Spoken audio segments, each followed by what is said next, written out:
Hey everybody, what's going on? This is Sam from Historic Travels and welcome to another video. And as always, before we get started today, I'd just like to take a quick moment to welcome all my new subscribers and to thank everybody who's been leaving me comments and messages down below. Thank you guys so much, I really appreciate it. And if you would like to take a couple of extra steps to help support the channel a little bit more, there's a merch store and a Patreon for this channel in the links below. Thank you guys so much for all your support. Okay guys, the time has finally come to continue telling the story of the Titanic sister ship, the RMS Olympic. When we last left the Olympic, she had just finished being fitted out and was beginning to start her new life as a troop ship in the First World War. And that's where today's video is going to start. But before we get into that, I do have one last announcement that I want to make for this channel, or to let you guys know about the future of this channel. I decided the other day to create a brand new series of videos that's going to be dedicated to just tackling all the incredible ideas that you guys have been giving out for topics you would like me to cover on this channel. So, I'm still going to be doing 2 or 3 videos a week, most likely 2. And what I'm going to do is I'm going to divide them up. One video is going to be dedicated to just covering a topic that's on the list. And then the next video will be covering whatever the main series we're working on at the time is, whether it be Titanic, whether it be the Olympic, whether it be Queen Mary. That's how I'm going to be dividing it. So one video on the list, one video on whatever the main topic is we're covering. All right, guys. Well, hey, thank you all very much. And honestly, those ideas you guys have been giving are incredible. And I think it's time we finally do justice to them a little bit and start knocking down the list. All right, guys, that's it for the announcements. And without any further ado, let's begin today's video. On September 24th, 1915, the HMT Olympic began her first voyage after being transformed from a passenger liner into a military troop ship. On this voyage, she was carrying 6,000 soldiers, her maximum carrying capacity, from Liverpool to Murdos, Greece. All these soldiers were heading there in order to help assist with the war effort. Once the Olympic became a troop ship, command of the Olympic was transferred to a new captain. His name was Bertram Fox Hayes. I hope I said that right. But what he and his crew didn't realize is that it wouldn't be long before they would all be tested by this war that was raging in Europe. You see, while the Olympic was en route to its destination, the crew on the Olympic spotted what looked like a French ship in distress, and they thought they saw sailors in the water that were in need of rescue. So the Olympic changed course and headed over to where this whole situation was unfolding. Now, what the Olympic had just sailed onto was a French ship that had just been torpedoed by a U-boat and sunk. So the captain of the Olympic stopped the ship and successfully rescued 34 sailors from the water. If the Olympic hadn't been there, then these 34 sailors would have most definitely drowned after their ship had went down. Now, once these sailors were rescued, the Olympic raised anchor and continued on to her next destination. Now, once the British Admiralty learned that the Olympic stopped and rescued people from a U-boat attack, they were furious that this new captain had put the Olympic at risk by stopping the ship in an area where U-boats were patrolling. Because, honestly, the greatest defense that a ship like the Olympic has against U-boats is to stay mobile. However, the French government had a different view on what the actions of this new captain and the crew on the Olympic did. They were thrilled that the captain of the Olympic would put his ship at risk to save their soldiers. The French government awarded him a gold medal of honor. And for a while during World War I, the Olympic would continue to help operate in the Mediterranean, carrying soldiers where they would be needed for the war effort. After the Olympic was done serving in the Mediterranean, there was much discussion with the British Admiralty as to where to send the Olympic next. They considered for a time sending the Olympic to serve near India. Although upon further discussion, they decided that the Olympic was built to do transatlantic voyages in the Atlantic Ocean, so it would be best for the Olympic to stay there.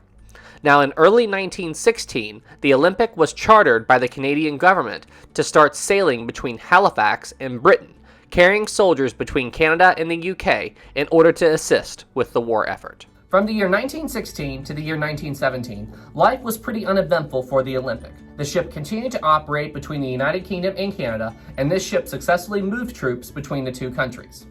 Now, even though nothing really big happened to the Olympic during this time period, one pretty cool thing did happen for the Olympic. The ship gained a new sister ship. That's right, for the first time since the loss of the Titanic, the Olympic finally had another running mate sailing with her at the exact same time.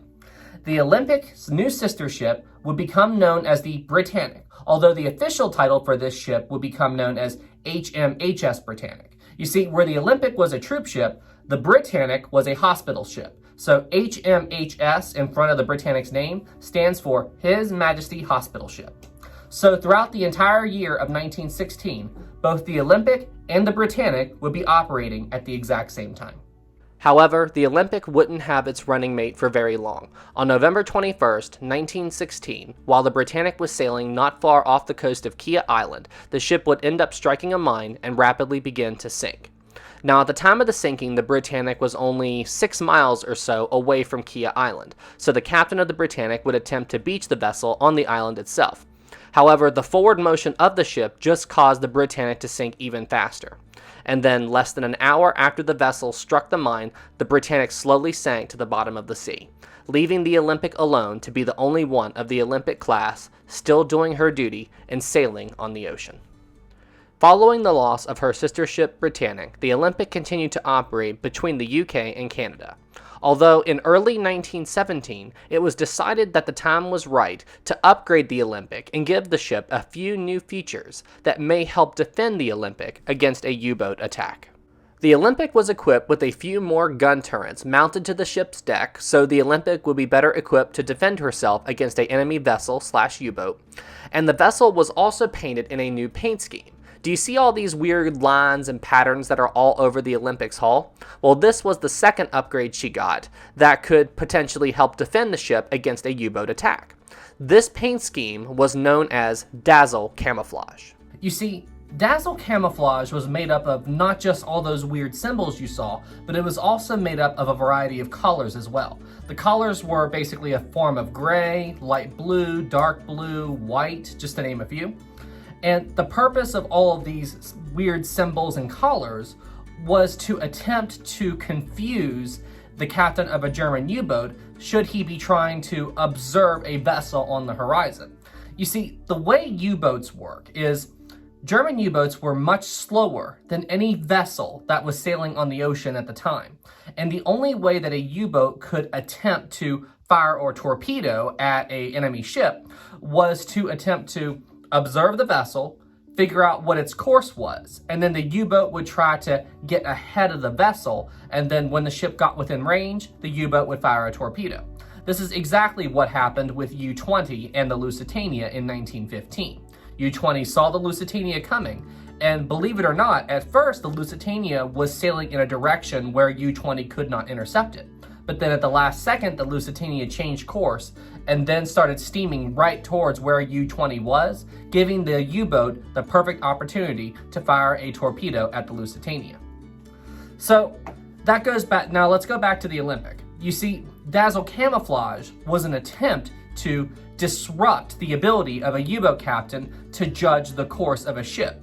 Basically, all of these weird symbols, patterns, and colors created an optical illusion which made a U-boat captain think that a ship like the Olympic was going to be here, so the U-boat gets into position to fire. But then as the ship gets closer, it turns out the Olympic was actually over here, keeping the ship out of range of a U-boat so the U-boat could not fire a torpedo at whatever ship it was targeting.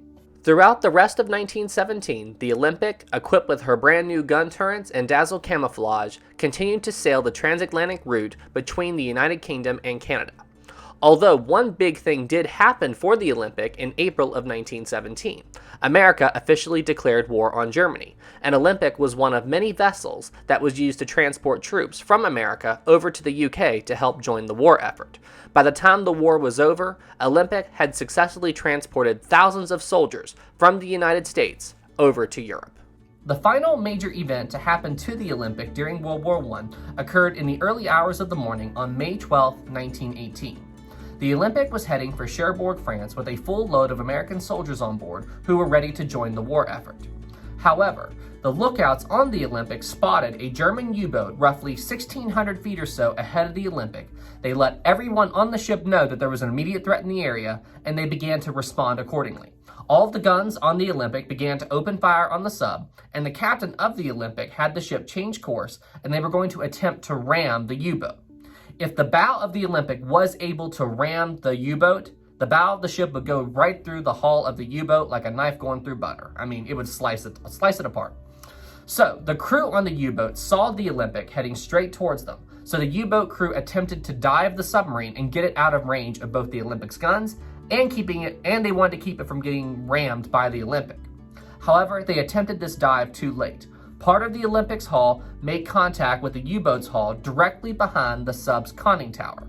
Although, while this severely damaged the sub, this didn't breach the sub's hull enough to cause the submarine to sink. However, the death blow to the submarine occurred by the Olympic's portside back propeller.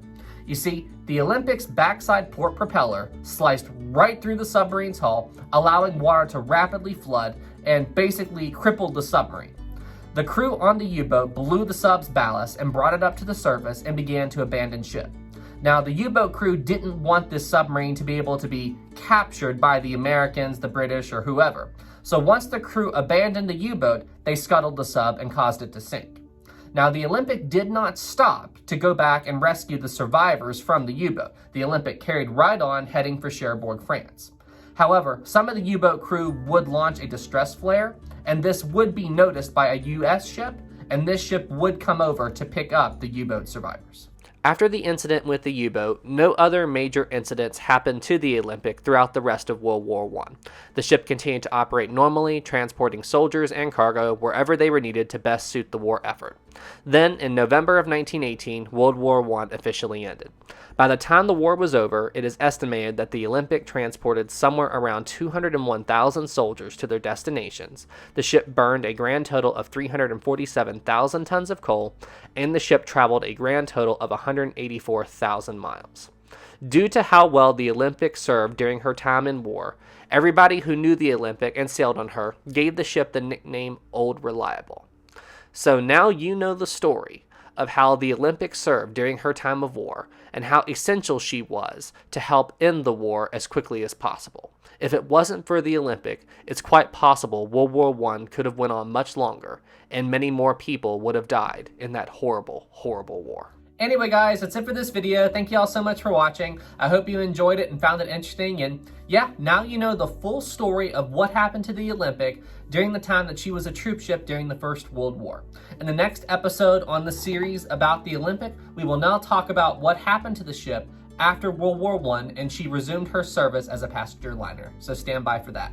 All right, everybody. Well, hey, thank you all so much for watching. Thank you all so much for being here. If you liked the video, please leave it a like. If you're new here, please subscribe. It really helps out a lot. And yeah, guys, you keep doing what you're doing. You guys are awesome. All right, everybody. Well, hey, you all stay safe out there, and I'll see you in the next one. Have a good night, everybody. Special thanks to Patreon Captain level supporter Callum Whaley. Thank you so much for all the support, man.